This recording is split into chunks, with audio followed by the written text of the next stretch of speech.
Chest के doctor हैं, तो आजकल बहुत एयर पोल्यूशन की बात हो रही है दिल्ली एनसीआर में, तो उससे क्या इफ़ेक्ट हो रहा है लोगों पे? Definitely, air pollution is becoming a major health problem in our country.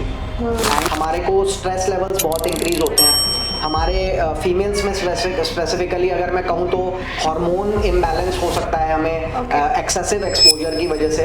अगर मैं लंग्स की स्पेसिफिकली बात करूँ तो पॉल्यूशन की वजह से हमें एस्थमेटिक या दमे जैसे लक्षण दिखाई दे सकते हैं। ब्रोंकाइटिस बड़ा कॉमन है, बर्निंग ऑफ आईज बड़ी कॉमन है, जुकाम हो जाना बार बार, नेजल एलर्जी। ये वो लोग जिनमें कि कोई ना कोई लाइफस्टाइल डिजीज पहले से है, जैसे कि बीपी की प्रॉब्लम है, हार्ट की प्रॉब्लम है, ऐसे लोगों को पॉल्यूशन से ज़्यादा दिक्कत होती है। और दूसरा अगर हम बात करें तो इन्फेक्शन रेट भी बहुत बढ़ रहा है क्योंकि पॉल्यूशन की वजह से हमारी बॉडी डिस्टर्ब है, हमारी इम्यूनिटी खराब है। अब हर तरीके के पॉल्यूशन से हम अफेक्टेड हो रहे हैं, वेदर वो एयर है या वाटर है। मैं आपके थ्रू ये भी बोलना चाहूँगा कि इवन वाटर भी हमारा काफ़ी पॉल्यूटेड लेवल है। एयर पॉल्यूशन हमारी बॉडी के लिए काफ़ी ज़्यादा हानिकारक होता है, नॉट ओनली लंग्स बट हमारे अदर ऑर्गन्स के लिए भी। हाय एवरीबॉडी, आज हम लोग आए हैं अतुल्य मल्टी स्पेशलिटी क्लिनिक जो द्वारका सेक्टर 17 में है। तो चलिए देखते हैं क्लिनिक में क्या चल रहा है और अब हम अपने डॉक्टर से मिलते हैं। आइए। ठीक है।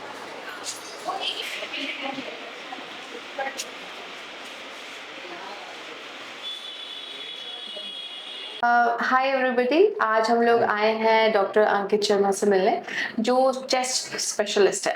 तो sir, welcome to our show sir, MCR group. And sir, कुछ बताइए सर अपने बारे में, कहाँ बैठते हैं आप? Ma'am, I am doctor Ankit Sharma. I am chest specialist and pulmonologist. Okay. I practice in Dwarka. During the daytime, I am available at Ayushman Hospital, Okay, Sector 10. right. And in evening, I practice in my own clinic, which is also situated in Dwarka, Sector 17, by the name of Atulya Multi-Speciality Clinic. Okay. Our clinic is located on Atulya Chowk, which is a famous landmark in Dwarka. Right, right. And we are a one-stop center. We offer OPD services, we offer daycare services, pharmacy, we offer lab services, and we also have a minor OT. We have a dedicated section for dermatology or skin procedures and skin consultations.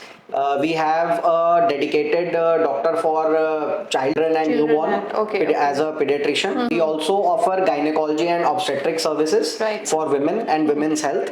And I myself offer pulmonology services, which is about diseases or illnesses related to the chest or lungs, and general consultations regarding diabetes, hypertension, or other like hypothyroidism and so on, fever and etc etc. Right. Sir, जब आप chest के doctor हैं, तो आजकल बहुत air pollution की बात हो रही है दिल्ली एनसीआर में, तो उससे क्या इफ़ेक्ट हो रहा है लोगों पे? Definitely, air pollution is becoming a major health problem in our country, and specifically in Delhi NCR. Pollution काफ़ी सारे तरीके का है और अब हर तरीके के पॉल्यूशन से हम अफेक्टेड हो रहे हैं, वेदर वो एयर है या वाटर है। मैं आपके थ्रू ये भी बोलना चाहूँगा कि इवन वाटर भी हमारा काफ़ी पॉल्यूटेड लेवल में आ रहा है। सो एयर पॉल्यूशन के बारे में अगर हम बात करें तो एयर पॉल्यूशन हमारी बॉडी के लिए काफ़ी ज़्यादा हानिकारक होता है, नॉट ओनली लंग्स बट हमारे अदर ऑर्गन्स के लिए भी। अगर मैं हेड टू टो की तरफ जाते हुए बात करूं तो पॉल्यूशन से हमारे को स्ट्रेस लेवल्स बहुत इंक्रीज होते हैं हमारे फीमेल्स में स्पेसिफिकली अगर मैं कहूं तो हार्मोन इम्बैलेंस हो सकता है हमें एक्सेसिव एक्सपोजर की वजह से। स्ट्रेस लेवल जब हमारे इंक्रीज होते हैं तो हमें बहुत सारे तरीके के लाइफस्टाइल डिजीजेस का सामना करना पड़ सकता है, जैसे कि बीपी अनकंट्रोल्ड हो जाना, डायबिटीज या शुगर अनकंट्रोल्ड हो जाना, थायराइड अनकंट्रोल्ड हो जाना, क्योंकि जैसे ही आपकी बॉडी में स्ट्रेस आएगा आपके हार्मोन्स अप एंड डाउन होंगे और ये सारे लाइफस्टाइल डिजीज आपको कैच करेंगे। अगर मैं लंग्स की स्पेसिफिकली बात करूं तो पॉल्यूशन की वजह से हमें एस्थमेटिक या दमे जैसे लक्षण दिखाई दे सकते हैं। ब्रोंकाइटिस बड़ा कॉमन है, बर्निंग ऑफ आईज बड़ी कॉमन है, जुकाम हो जाना बार बार, नेजल एलर्जी ये बड़ी कॉमन होती जा रही है अब लोगों में। आप देखेंगे हमारी प्रैक्टिस में, अगर मैं आपको ऑनेस्टली बताऊं तो आज से 2-3 या 4 साल पहले जिन लोगों को कुछ भी नहीं था, कोई इशू नहीं था, हेल्दी थे बिल्कुल, बट आज वो लोग जो है इस पॉल्यूशन की समस्या की वजह से उनको कहीं ना कुछ एलर्जी की प्रॉब्लम है, और ये एलर्जी अल्टीमेटली एस्थमा में कन्वर्ट होती है। ये नाक से शुरू होती है, नेजल एलर्जी से, नाक बहना, जुकाम होना, गले में खिचखिच की फीलिंग रहना, सूखी खांसी हो जाना, और अल्टीमेटली ये चीजें जाके ब्रीदिंग डिफिकल्टी में कन्वर्ट हो जाती हैं और ब्रोंकाइटिस या एस्थमा जैसे फीचर्स को देती हैं, जन्म देती हैं। दूसरा अगर हम बात करें तो इन्फेक्शन रेट भी बहुत बढ़ रहा है, क्योंकि पोल्यूशन की वजह से हमारी बॉडी डिस्टर्ब्ड है, हमारी इम्यूनिटी खराब है।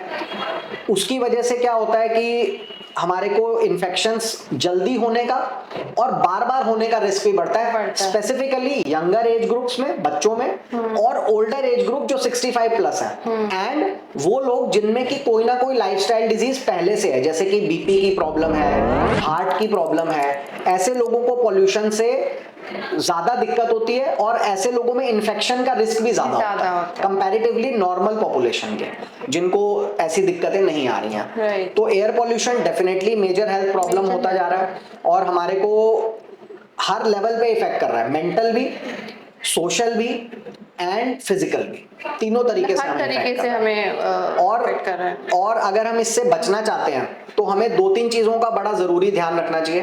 पहला, आप जब भी बाहर जाएं, स्पेसिफिकली ऑफिस आवर्स के दौरान, तो आप मास्क जरूर लगाएं। अच्छा, जरूर मास्क लगाएं, उससे आप समझिए कि आपकी 50-60% प्रॉब्लम सॉल्व हो सकती है। जब आप बाहर जा रहे हैं, भीड़ भाड़ में जा रहे हैं, बसेस में आप, हाँ जहाँ लोग ज्यादा हैं, बसेस में आप ट्रैवल कर रहे हैं, मेट्रो में आप ट्रैवल कर रहे हैं, आप मास्क पहने जरूर, उससे बहुत फायदा होता है। नॉर्मल मास्क, जो नॉर्मल सर्जिकल मास्क है, या उस अगर आप सर्जिकल मास्क आपको लगता है कि मेरे एक ही के बाद खराब हो जाता है, तो बेस्ट है कि आप कपड़े के, जो कोविड के टाइम में लोगों ने मास्क बनवाए थे डिफरेंट, आप देखेंगे फीमेल्स ने अपने कपड़ों से मैचिंग बनाए थे, तो वो मास्क भी बड़े अच्छे हैं। अच्छा, कॉटन मास्क, उनमें एक और फायदा है कि आप 5 मास्क बना लीजिए हर दिन के अलग अलग। मंडे को आपने एक मास्क पहना सुबह, शाम को आप आए, आपने सॉक्स की तरह उसको भी वॉश करके रख दिया, ट्यूसडे आपका नेक्स्ट मास्क तैयार है, ट्यूसडे वाला। तो ऐसे भी आप कर सकते हैं उसको।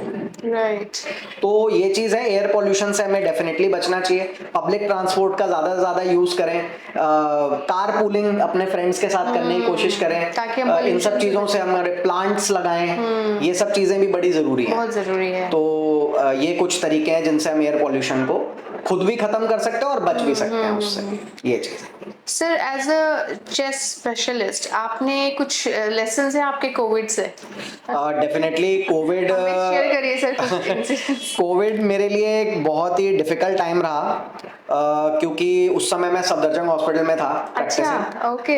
As a senior resident. So जब कोविड आया, हमने रातों रात सारी बिल्डिंग्स को कन्वर्ट करा, आईसीयूज को प्रिपेयर करा, वार्ड्स को प्रिपेयर करा पेशेंट्स के लिए, और मैं खुद फ्रंट लाइन पे उस समय था हमारे प्रोफेसर्स के साथ। मैं काफ़ी मतलब उस समय हमें काफ़ी एक्सपोजर्स हुए उन चीज़ों के, और आप लोगों ने रिस्क लिया बहुत ज़्यादा। लाइफ का रिस्क तो था ही, बट एज डॉक्टर्स वो रिस्क शायद हम स्टार्टिंग से ही हमें माइंड में डेवलप हो जाता है कि हमें लेना है। उससे ज़्यादा मुझे लगता है कि जो वर्क प्रेशर, मेंटल प्रेशर जो उस समय मैंने ही नहीं और भी डॉक्टर्स ने झेला, वो बहुत ही डिफरेंट एक्सपीरियंस था और बहुत ही ट्रॉमेटिक कहो, ट्रैजिक कहो, सबके लिए ही किसी ना किसी लेवल पे मुझे लगता है कोविड ने हर इंसान को इफेक्ट किया कहीं ना कहीं पे। तो कोविड का टाइम डेफिनेटली बहुत डिफिकल्ट था। सीखने को हमने यही सीखा कि भाई आप हैंड हाइजीन, आप हाथ धोना जिसको कहते हैं वो जरूर करें। आप मास्क लगाने को एक हेल्दी लाइफस्टाइल को अपनाएं। एक्सरसाइज बहुत ज़रूरी है इन्फेक्शंस से बचने के लिए, क्योंकि एक्सरसाइज और गुड डाइट ये हमारी इम्यूनिटी को बिल्डअप करते हैं। मैं हमेशा लोगों को यही कहता हूँ, मेरे पास कोई भी आता है जी ताकत के लिए कुछ बता दो, मैं उन्हें कहता हूँ जी कोई दवाई मत लो, आप फ्रूट्स खाओ, आप वेजिटेबल्स खाओ, आप नट्स, ग्राउंड नट हो गए, आप ड्राई फ्रूट्स, ये सब चीज़ें लो। नेचुरल चीजों से जो आपकी इम्यूनिटी बिल्डअप होगी, होएगी हाँ। वो मेडिसिन से कभी नहीं हो कभी नहीं हो सकती, सकती। क्योंकि वो अल्टीमेटली मेडिसिन आप रोज नहीं खा सकते, बंद करोगे कभी ना कभी, प्लस उसके साइड इफेक्ट्स भी हो सकते हैं। लेकिन अगर आप रोज एक एप्पल खा रहे हैं तो आई डोंट थिंक उसका कोई साइड इफेक्ट है। Exactly. हाँ, महंगा जरूर हो सकता है वो, लेकिन But अपने अदरवाइज आप के लिए इतना खर्चा तो करना चाहिए। करना चाहिए। इंडिया में लोग हेल्थ के लिए कॉन्शियस है ही है नहीं ही नहीं, एक्चुअली में। बिल्कुल। हेल्थ के नाम पे पैसा खर्च करना पड़ जाए तो लोगों को लगता है अरे यार ये तो मेरे को एक्स्ट्रा बर्डन आ गया, हाँ, जबकि ये उल्टा होना चाहिए। हाँ। उल्टा होना चाहिए कि हम बाकी की चीजों पे भले ही Necessity होना कॉम्प्रोमाइज चाहिए। कर लें, हाँ, हाँ। हेल्थ को हमें जरूर समोसा प्रायोरिटाइज खा करना लेंगे, चाहिए। हाँ, और हाँ। कहीं ना कहीं ये चीज कोविड के बाद लोगों ने सीखी है। ऑनेस्टली मैंने अपने अराउंड भी देखा है, लोग हेल्थ इंश्योरेंस की तरफ काफी जागरूक हुए हैं, काफी। लोग अपने लाइफस्टाइल को लेके काफी कॉन्शियस हुए हैं, एक्सरसाइज को लेके, जिम को लेके काफी कॉन्शियस हुए हैं लोग इन चीजों को वो लेके। करने में। तो कोविड में हमने यही सीखा कि भाई अपनी इम्यूनिटी स्ट्रॉन्ग करो और दूसरों की हेल्प करो दूसरों जितनी की- हो सके। ये एकदम। चीज है। बिल्कुल सर। अच्छा सर, लास्टली एक और क्वेश्चन मैं आपसे पूछना चाहूंगी कि आजकल जो अपने आप को जेनजी बोलते हैं या वेपिंग और ये सब कल्चर बहुत चल गया है कि बहुत मतलब उनको लगता है कि कुछ मुझे तो ये तो मैं स्मोक तो कर ही नहीं रहा, मैं वेपिंग कर रहा हूँ, तो उसके बारे में सर कुछ बताइए। देखिए, वेपिंग बेसिकली हमारे और ई सिगरेट्स हमारी गवर्नमेंट ने काफी टाइम पहले ही बैन कर दिए थे, बट स्टिल क्योंकि ये इंडिया है तो यहाँ सब कुछ अवेलेबल सब कुछ available है। बैंड भी है तब भी अवेलेबल है। सो अगर हम बात करें स्मोकिंग पर से, तो हर तरीके का एक्सटर्नल स्मोक आपके लिए हानिकारक है। हम ये नहीं सोच सकते कि मैं हुक्का पी रहा हूं तो मुझे इसका वो इफेक्ट भी- नहीं आएगा, वो भी मैं हानिकारक है, हाँ। सिगरेट पी रहा हूं तो ही मुझे फर्क पड़ेगा। अगर आप बिल्कुल सस्ते स्मोकिंग से बात करें, बीड़ी होती है जो, बीड़ी, हाँ। और हुक्का होता है, वहां से लेके वेपिंग तक सब कुछ हानिकारक है। सब कुछ हानिकारक है। एब्सोल्युटली। मैं आपके माध्यम से बोलना चाहूंगा जो नए जनरेशन को कि probably vaping is more dangerous than smoking other products, tobacco products. Tobacco products, हाँ। ऐसा इसलिए है क्योंकि उस वेप के अंदर वो धुआं बनाने के लिए क्या केमिकल यूज कर रहे हैं आपको नहीं पता, वो भी नहीं पता, उसकी कोई बेसिस नहीं है। एटलीस्ट टोबैको एक प्लांट है, उसके बारे में लोगों को पता है, अवेयरनेस, पर वो वेपिंग का क्या केमिकल है आपको नहीं पता, नहीं पता, बिल्कुल भी नहीं पता। और वेपिंग एक बैड हैबिट है, आप इसको स्मोकिंग के अंदर ही मानिए, ये स्मोकिंग ही है एक तरीके की, और ये हेल्थ को आपके उतना ही बैड इफेक्ट देगी जितना कि सिगरेट स्मोकिंग देगी। इनफैक्ट मेरे हिसाब से उससे ज्यादा इफेक्ट करेगा, क्योंकि आपको ये नहीं पता आप क्या केमिकल इनहेल कर रहे हो। मैंने ऐसे केसेस, यंग केसेस देखे हैं, बच्चे 13 साल के, 14 साल के, 16 साल के, जो वेपिंग के आदी हैं या वेपिंग करते थे, और उनको इन्फेक्शन जैसे ही होता है उन्हें सीवियर ब्रोंकाइटिस होता है। इवन उनको ऑक्सीजन की इतनी ज्यादा कमी हो जाती है, इस कंडीशन को हम कहते हैं ARDS, acute respiratory distress syndrome. इसका होने का रिस्क वेपिंग वाले लोगों में ज्यादा है, बहुत ज्यादा है, क्योंकि उसमें ऐसा केमिकल है वो आपको पता नहीं क्या इनहेल कर रहे हो। और ARDS के सर्वाइवल रेट बहुत कम है, 5%।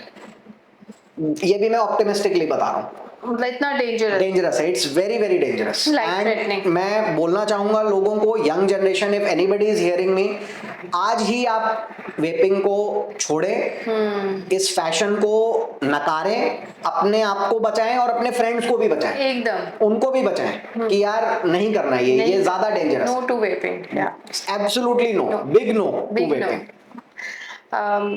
थैंक यू सर आपके टाइम के लिए, थैंक यू सो मच।